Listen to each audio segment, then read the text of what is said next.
दोस्तों नमस्कार। स्वागत है आपका हमारे इस YouTube मंच पर। दोस्तों, बगावत का धुआं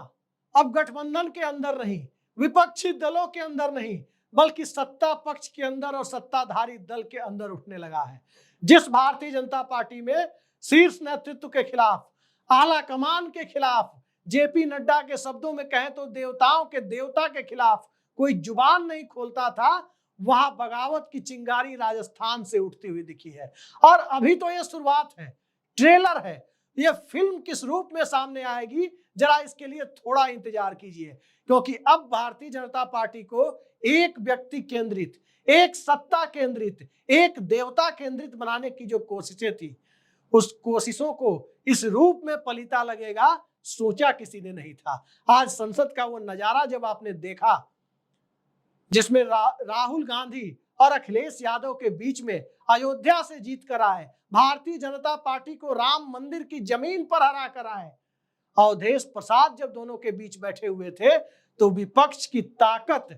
250 के करीब सांसदों वाले विपक्ष की ताकत उस सदन में देखते ही बनता था। और विपक्ष की ताकत एक ऐसे दौर में जब पेपर ही लीक नहीं हो रहा, सरकार का स्वाभिमान भी, भारतीय जनता पार्टी के शीर्ष नेतृत्व का स्वाभिमान भी पेपर की तरह ही, बल्कि पेपर से ज्यादा लीक होता हुआ दिखाई दे रहा है, तो अंदाजा लगा सकते हैं कि वसुंधरा राजे ने जो बातें कही है कि पहले तो लोग वफा करते थे, आजकल तो अपने ही जड़े काटते हैं, जैसे बोल अब जब निकलने लगे कि अपने लोग ही जिस डाल को पकड़कर आगे चढ़ते हैं, उस डाल को पहले काटते हैं, तो इशारा बहुत दूर तक था। इशारा सिर्फ भारतीय जनता पार्टी के शीर्ष नेतृत्व तक नहीं था, इशारा वहां तक था कि आखिर भारतीय जनता पार्टी को व्यक्ति केंद्रित बनाने वाले लोग, व्यक्ति केंद्रित बनाने की बुनियाद तैयार करने की कवायद और पर्ची सिस्टम से मुख्यमंत्री बनाने की कवायद, और अब हालत तो ये हो गई है कि पर्ची सिस्टम से ही लोकसभा अध्यक्ष का नाम भी निकाले जाने की चर्चा चल रही है। तो इस माहौल में भला कौन भारतीय जनता पार्टी के अंदर, उस भारतीय जनता पार्टी के अंदर अपनी जुबान को बंद रखना चाहेगा, जब भारतीय जनता पार्टी अकेले दम बहुमत भी हासिल नहीं कर पाई। अब देवताओं के देवता माने जाने वाले नेताओं का जमाना बीत गया। ये एक दौर आया था 10 सालों का, जहां कोई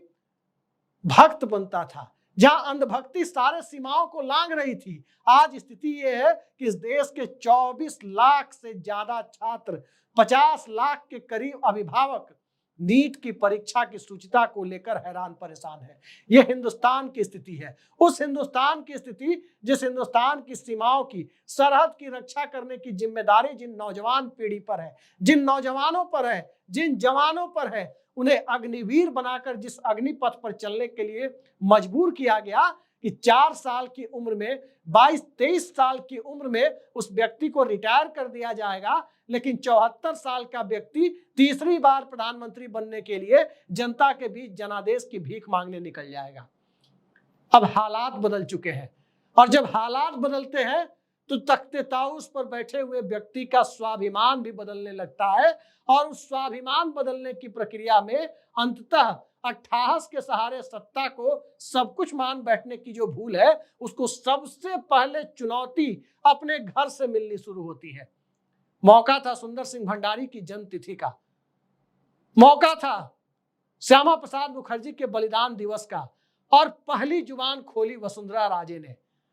इसके पहले भी आप देख सकते हैं कि किस प्रकार से अनसेरेमोनियस तरीके से अचानक बीएस येदियुरप्पा को मुख्यमंत्री पद छोड़ने पर मजबूर किया गया। क्या हाल हो गया कर्नाटक में। ठीक इसी तरीके से सबसे पुराने सहयोगी दल रहे शिवसेना को खंड करने की जो कवायद वाया सूरत गुवाहाटी में रची गई, उस कवायद ने महाराष्ट्र में ही भारतीय जनता पार्टी की स्थिति वैसी बना दी जैसे फिलिस्तीन के अंदर इजरायलियों की होती है। वो स्थिति महाराष्ट्र में भारतीय जनता पार्टी की कमोबेश बना दी गई। तो उस हालात में भारतीय जनता पार्टी को देवताओं के देवता वाले उस स्वर्णिम युग में ही पहुंचाया गया, जिस स्वर्णिम युग में सत्ता नाम केवलम, और सत्ता ही सब कुछ है, सत्ता के सहारे ही सियासत है, जनता पार्टी कार्यकर्ता इन सब की कोई अहमियत नहीं है। तो उस व्यवस्था को जब अब चुनौती मिलने का वक्त आ रहा है, तो भला इस माहौल में नरेंद्र मोदी के साथ नीतीश कुमार और चंद्रबाबू नायडू कब तक बंधे रहेंगे। और बगावत का धुआं जो अभी राजस्थान से उठता हुआ दिख रहा है, उस धुएं को बवंडर बनने में, उस चिंगारी को एक पूरा दावानल के रूप में परिवर्तित होने के लिए क्या महाराष्ट्र, आंध्र प्रदेश और बिहार से उठने वाली बगावत का इंतजार किया जा रहा है? या सबसे बढ़कर उत्तर प्रदेश ने जिस प्रकार से भारतीय जनता पार्टी की चुनावी संभावनाओं पर पानी फेरने का काम किया और जिस प्रकार का फीडबैक दिया जा रहा है, उसमें भारतीय जनता पार्टी के राष्ट्रीय अध्यक्ष के तौर पर अब किसी रबर स्टाम्प की तैनाती नहीं होगी, यह सुनिश्चित करने की दिशा में संघ तो आगे नहीं बढ़ रहा है। नागपुर से लेकर दिल्ली तक सत्ता भी हिली हुई है और वैचारिक दृष्टिकोण को लेकर आगे बढ़ने की जो कवायद संघ परिवार की तरफ से भारतीय जनता पार्टी को कंट्रोल करने की हद तक जाती हुई जो पहले दिखा करती थी, उस कवायद को भी जब 2014 में, उस वैचारिक सत्ता को भी 2014 में जब पूरी तरह से हिला दिया गया, तब भला आज की तारीख में संघ किस बात की, राष्ट्रीय स्वयंसेवक संघ किस बात की गारंटी लेता कि नरेंद्र मोदी की गारंटी को जनता के बीच पहुंचाया जाए? जनता के बीच तो राहुल गांधी की गारंटी पहुंच रही थी, 30 लाख वैकेंसियों की गारंटी, बेरोजगारों को, 25 साल तक के बेरोजगारों को सालाना 1 लाख रुपए तक देने की गारंटी, अग्निवीर को खत्म करने की गारंटी, एमएसपी की गारंटी, कानून को संसद में पेश कर उसे लागू करने की गारंटी, स्वामीनाथन फॉर्मूले की गारंटी, और एमएसपी पर जो राज्य सरकारों ने किया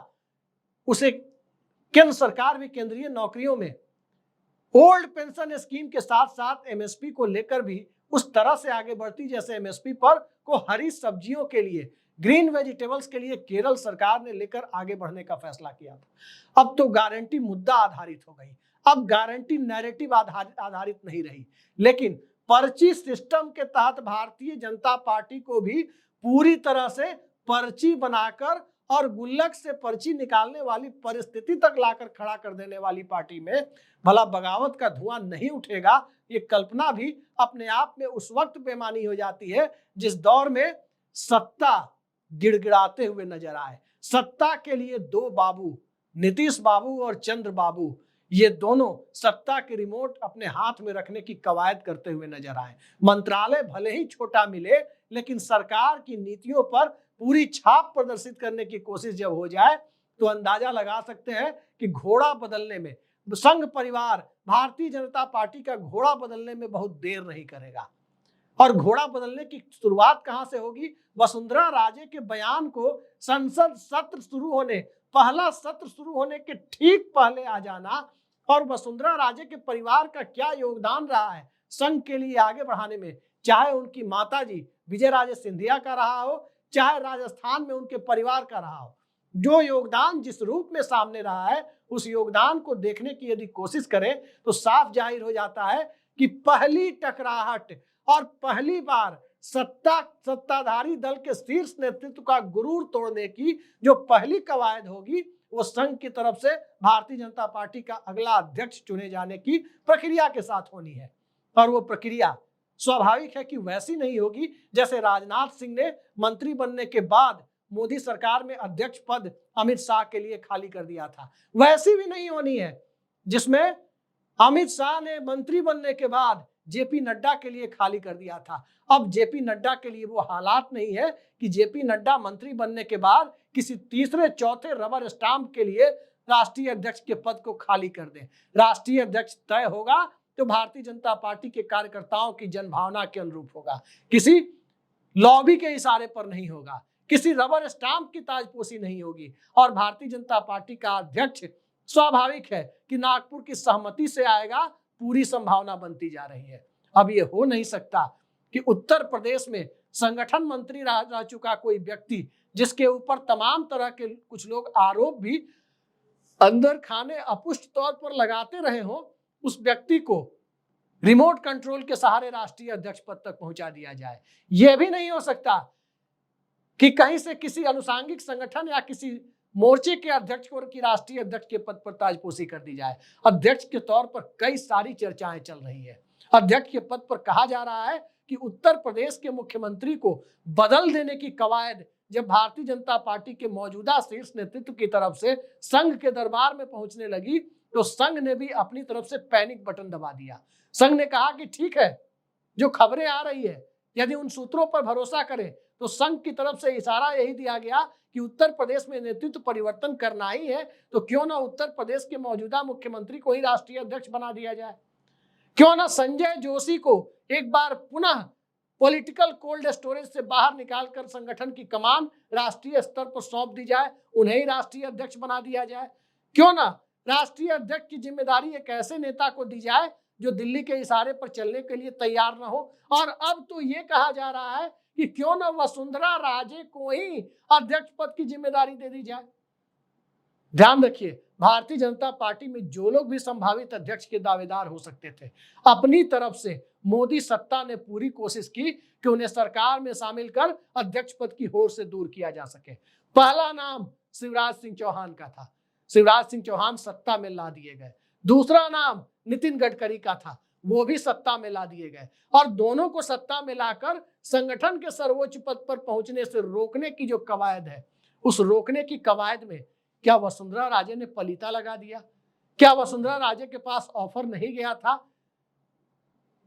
कि केंद्र की सत्ता में मंत्री पद के साथ आकर के बैठ जाइए? ये तमाम सवाल भारतीय जनता पार्टी के अंदर उस रूप में तैर रहे हैं जिस रूप में इंडिया गठबंधन के अंदर वो सवाल तैर रहा है कि आखिर नीतीश बाबू और चंद्रबाबू नायडू और शिंदे गुट के सांसदों को कैसे इंडिया गठबंधन में लाया जाए। कमान शरद पवार ने संभाल रखी है उधर, लेकिन भारतीय जनता पार्टी के अंदर तो कमान संभालने की ही लड़ाई चल रही है कि पहले अध्यक्ष और फिर संसदीय दल के नेता के पद पर बदलाव की पूरी कवायद इस रूप में रची जाए जिस रूप में कांग्रेस पार्टी ने कैप्टन अमरिंदर सिंह की जगह चरणजीत सिंह चन्नी को लाकर पंजाब में बिठा दिया था। संगठन पर पहले कब्जा, सरकार पर कुछ दिनों बाद कब्जा। लेकिन सवाल यह उठता है कि सरकार पर कब्जा किसी दूसरे नेता को संग देने की कोशिश करेगा या अध्यक्ष को सर्वशक्तिमान बनाकर, पार्टी के अगले अध्यक्ष को सर्वशक्तिमान बनाकर जिस प्रकार से मौजूदा सत्ता के खिलाफ संगठन के अंदर से भारतीय जनता पार्टी में चुप रह चुके लोगों के और चुप हो चुके लोगों को एक बार फिर से सक्रिय करके जिस नई तरह की भारतीय जनता पार्टी को खड़ी करने की संघ अपनी कोशिशों में लगा हुआ है, क्या उसको इंडिया गठबंधन भी कामयाब होने देने के लिए इंतजार करेगा? इंडिया गठबंधन के रुख को देखकर, जिस तरह से संविधान की प्रति लेकर संसद में पूरा विपक्ष प्रवेश करता हुआ दिखाई दे रहा है, जिस तरह से प्रधानमंत्री के बतौर सांसद शपथ लेने के वक्त संविधान की प्रतियां विपक्ष दिखा रहा है, और जिस तरीके से धर्मेंद्र प्रधान की शपथ के वक्त नीट परीक्षा को लेकर संसद में नारेबाजी हो रही है, उससे संसद का, अगले संसद का पूरा चेहरा आपके सामने स्पष्ट होगा कि अब संसद को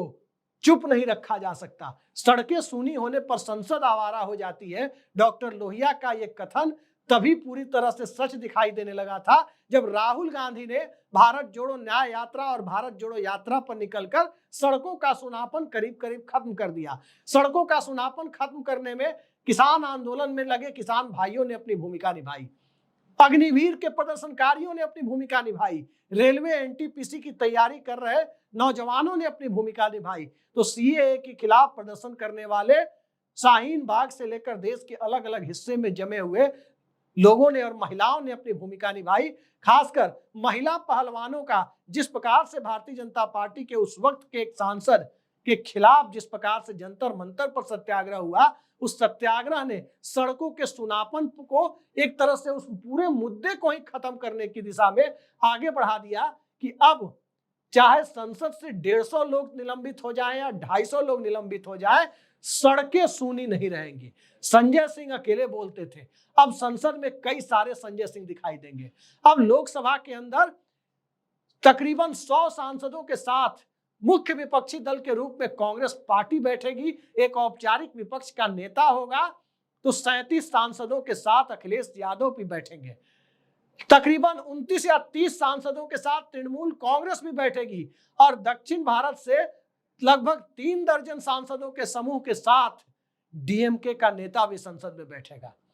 तो इस संसद को चलाना, अल्पमत सरकार का नेतृत्व करना, पार्टी के अंदर से उठ रहे बगावत के धुएं का सामना करना, संगठन के स्तर पर, वैचारिक स्तर पर क्रोनिक कैपिटलिज्म के खिलाफ संघ के अंदर से जो कवायद चल रही है, उस कवायद में एक सिरे पर गोरखपुर तो दूसरे सिरे पर नागपुर, तो तीसरे सिरे पर गुजरात लॉबी को कहीं ना कहीं कंट्रोल करने की जो एक निर्णायक राजनीतिक लड़ाई लड़ने की जो पूरी भूमिका बांधी जा रही है, उस भूमिका का की एक झलक यदि राजस्थान से वसुंधरा राजे देखती हुई नजर आए तो भला कौन देवेंद्र फडणवीस को, शिवराज सिंह चौहान को, नितिन गडकरी को और काफी हद तक योगी आदित्यनाथ को भी चुप रहने के लिए मजबूर कर सकता है। चुप्पी धीरे धीरे खुलने की उम्मीद थी। यह उम्मीद किसी ने नहीं की थी कि संसद का सत्र हुआ नहीं, सांसदों की शपथ हुई नहीं, लेकिन जुबान खुलने लगी। और जुबान जब एक बार खुलनी शुरू हो गई तो भारतीय जनता पार्टी के अंदर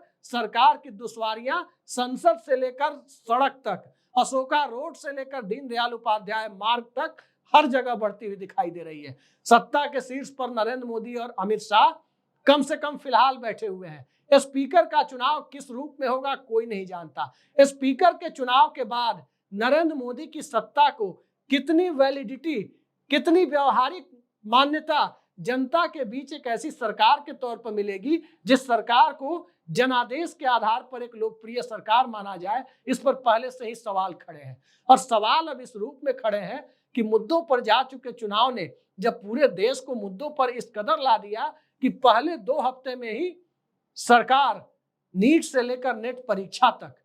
और इन सब से आगे बढ़कर देखें तो आम जनता की तरफ से उठ रही आवाजों को इस रूप में महसूस किया कि संसद सत्र के बाद जो हालात सरकार के सामने बनने हैं उसके पहले से ही चंद्रबाबू नायडू इतनी बड़ी डिमांड लेकर बैठे हुए हैं, नीतीश कुमार इतनी बड़ी डिमांड लेकर बैठे हुए हैं जिस डिमांड के आसरे सरकार अब रोहिणी कमीशन तक पर विचार करने लग गई है कि आखिर इस डिमांड से दूसरी तरफ जनमत को डाइवर्ट करने के लिए कोई ऐसा मुद्दा कोल्ड स्टोरेज से निकाला जाए जिससे अलग अलग तरह की डिमांड्स को, सोसाइटी के अंदर बन रहे अलग अलग तरह की चेतना यानी कॉन्शसनेस को दबाया या दूसरी तरफ डाइवर्ट किया जा सके। लेकिन डाइवर्जन की ये डाइवर्जनरी टैक्टिक्स बहुत ज्यादा कामयाब होती दिखती नहीं है, उस रूप में भी नहीं दिखती है क्योंकि इस तरह की कवायद के लिए कभी भी अपना घर ठीक होना जरूरी है। लेकिन घर के अंदर से तो बगावत का धुआं निकल रहा है, पैनिक बटन दबाए जाने की बात हो रही है और संगठन के शीर्ष पर नागपुर अपने व्यक्ति को बिठाने की कवायद में निर्णायक चाल चलता हुआ दिखाई दे रहा है। तो देखते जाइए, नीतीश कुमार और चंद्रबाबू नायडू की दुश्वारियां एक तरफ, ताकतवर विपक्ष की चुनौती जनता के मुद्दों के साथ जोड़कर दूसरी तरफ, सरकार की स्थिरता पर सवाल तीसरी तरफ और संगठन के अंदर से और पार्टी के अंदर से मिल रही चुनौती चौथी तरफ। जनता की चुनौती की बात छोड़ दीजिए, वो तो सामने है ही। तो इन 4 तरह की चुनौतियों को कैसे नरेंद्र मोदी और अमित शाह इससे निकल पाने में कामयाब होते हैं, खासकर तब जब महाराष्ट्र, हरियाणा, झारखंड का चुनाव अगले 4 से 5 महीने में हो जाना है। तो उन परिस्थितियों के लिए सत्ता कितनी तैयार है और सत्ता से ज्यादा सत्ता और सत्ताधारी दल में कितनी आम सहमति है, ये सवाल सबसे दिलचस्प सवाल बन चला है। और इसी सवाल के साथ इस सरकार की स्थिरता और इस सरकार की नीति नियंताओं के सरकार चलाने के लिए जिस सर्वमत की बात प्रधानमंत्री करते रहे हैं, उस सर्वमत के लायक माहौल बना या नहीं, उसका परीक्षण भी निर्भर हो जाता है। तो देखते हैं, कुछ दिनों में परीक्षण हो जाएगा, स्पीकर के चुनाव पर ही हो जाएगा और आगे आप देखते रहिए कि सरकार अपनी स्थिरता की गारंटी पहले देती है या नहीं देती है। मोदी की गारंटी तो बाद में आती है। आज के लिए इतना ही, नमस्कार।